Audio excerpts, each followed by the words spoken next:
கரத்தனை ஆனை முகத்தினை இந்தின் இளம்பெறை போலும் ஏற்றனை நந்தி மகந்தனை ஞானக் கொழுந்தனை குந்தியில் வைத்தடி போற்றுகின்றேன். அனைவருக்கும் வணக்கம். தற்போது நாம் இப்பொழுது எஸ்எஸ் ஃப்ளூட் மியூசிக் சேனல் வாயிலாக இந்த காணொளியை நாம் பார்க்கிறோம். இதில் சிலப்பதிகாரத்தில் மதுரை காண்டம் என்று சொல்லக்கூடிய வழக்குறு காதை அப்படிங்கிற தலைப்பிலிருந்து நாம் இப்பொழுது ஒரு நீதி கதையை நாம் தெரிந்து கொள்ள போகிறோம். இதில் சிலப்பதிகாரத்தை உரையிடையிட்ட பாட்டுடை செய்யுள் அப்படின்னு சொல்லக்கூடிய வழக்கமும் இருக்குது. இதோட நாம் சிலப்பதிகாரம் உணர்த்தும் முப்பெரும் உண்மைகள் அப்படின்னு சொல்லக்கூடிய விஷயத்தையும் நாம் இந்த காணொளி வாயிலாக நாம் இப்பொழுது பார்க்க போகிறோம். அதற்கு உரைநடை பாட்டை பாடிவிட்டு சொல்கிறேன். வாயிற் கடைமணி நடுநாள் நடுங்க ஆவிற் கடைமணி உகுநீர் நெஞ்சு சுடத்தான் தன் அரும்பெறல் புதல்வனை ஆளியின் மடித்தோன் பெரும் பெயரை புகாரேன் பதியே அவ்வூர் ஏசார் சிறப்பினை இசைவிளக்கும் பெருங்குடி மாசாத்து வாணிகன் மகனை ஆகி வாழ்தல் வேண்டி ஊழ்வினை துறவ சூழ்கலர் மன்னா நென் நகர புகுந்தி என்கார் சிலம்பு பகர்தல் வேண்டி நின்பார் கொலைகளைப்பட்ட கோவலன் மனைவி கண்ணகி. இப்பொழுது இந்த பாடலின் பொருள் விளக்கத்தை நாம் இப்பொழுது பார்க்க போகிறோம். அதாவது மனுநீதி சோழன் அப்படிங்கிற ஒரு மன்னன் இதை சோழ நாட்டை ஆட்சி செஞ்சுக்கிட்டு இருந்தார். பூம்புகார் நாட்டில் வரக்கூடிய மனுநீதி சோழன் ஆட்சி செஞ்சுக்கிட்டு இருந்தார். இதில் ஒரு ஆராய்ச்சி மணி அப்படிங்கிற ஒரு விஷயத்தை அரண்மனை வாயிலில் கட்டி வச்சிருப்பாங்க. இது எதுக்கு அப்படின்னா நீதி நெறி தவறாமல் மக்களுடைய குறைகளை தீர்க்கக்கூடிய ஆராய்ச்சி மணியாக அது விளங்கியது. அப்பொழுது அந்த ஆராய்ச்சி மணி ஒரு நாள் ஓசை ஒலித்தது. என்னவென்று மனுநீதி சோழன் மன்னன் வெளியே பார்க்குறாங்க. அப்பொழுது ஒரு பசுமாடு ஆராய்ச்சி மணியின் கயிறை வாயில் கவ்வி அந்த மணியை அடிச்சிச்சு. அப்போ என்ன ஆச்சுன்னு சொல்லி மனுநீதி சோழன் போய் பார்க்குறாரு. அப்போ அந்த பசுமாடு கண்ணீரோட அந்த இடத்துல இருந்துச்சு. மனுநீதி சோழன் தன்னுடைய கன்று மாண்டு மடிந்து கிடந்த இடத்துக்கு அழைத்து கூட்டிகிட்டு போகுது. மனுநீதி சோழனை கூட்டிகிட்டு போய் தன்னுடைய கன்று இறந்ததை காட்டுது அந்த தாய் பசு.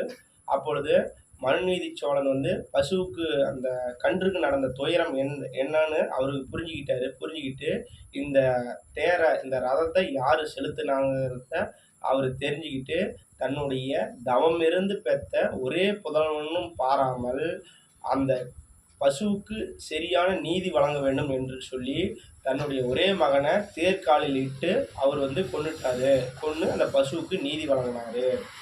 இதே மாதிரி சிபி சக்கரவர்த்தி அப்படின்னு ஒரு மன்னர் இருந்தார். அவர் தன்னுடன் அடைக்கலமாக ஒரு புறா வந்துச்சு. தாங்கிட்ட ஒரு அடைக்கலமாக ஒரு ஆதரவு கேட்டு ஒரு புறா வந்துச்சு. அதாவது ஒரு காயத்தோட வேடன் அம்பு எறிந்து அதோட காயத்தோட அந்த புறா உயிருக்கு போராடி நிலைமையில் தாங்கிட்ட வந்துச்சு. அந்த புறாவுக்கு அறுவை சிகிச்சை செய்யணும். அதுக்கு அந்த சதை கொஞ்சம் வேணும்னு சொல்கிறதுக்கோசரம் மனுநீதி சோழன் தன்னுடைய தொடைப்பகுதியிலிருந்து சிறிது தசையை அறுத்து துலாத்தட்டுனா தெராசு தட்டத்தில் தன்னுடைய தொடை தசையை அறுத்து அதில் வைக்கிறாரு. அது பத்தாது அப்படின்னு சொல்லி அந்த வைத்தியர் சொன்னதுனால துலாத்தட்டில் தானே ஏறி நின்னாரு.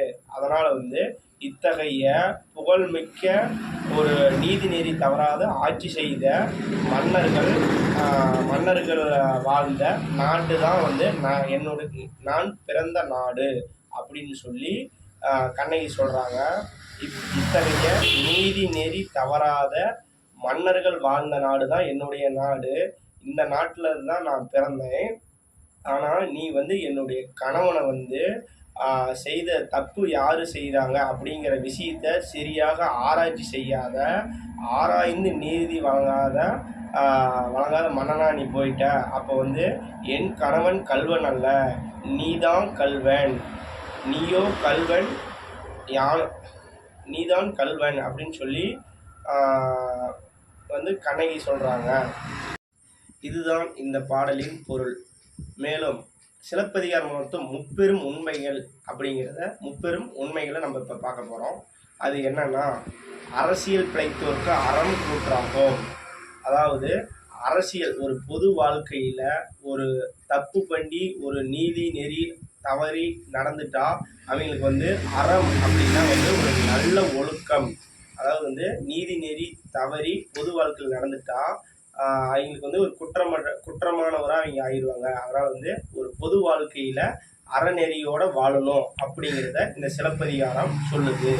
அடுத்து, உரைசால் பத்தினியை உயர்ந்தோர் ஏற்றுவர்.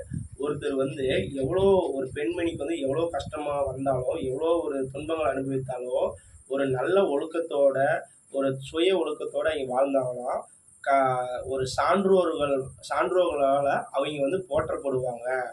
அடுத்து வந்து ஊழ்வினை உறுத்து வந்து ஊட்டும் அப்படிங்கிறத சிலப்பதிகாரம் சொல்லுது.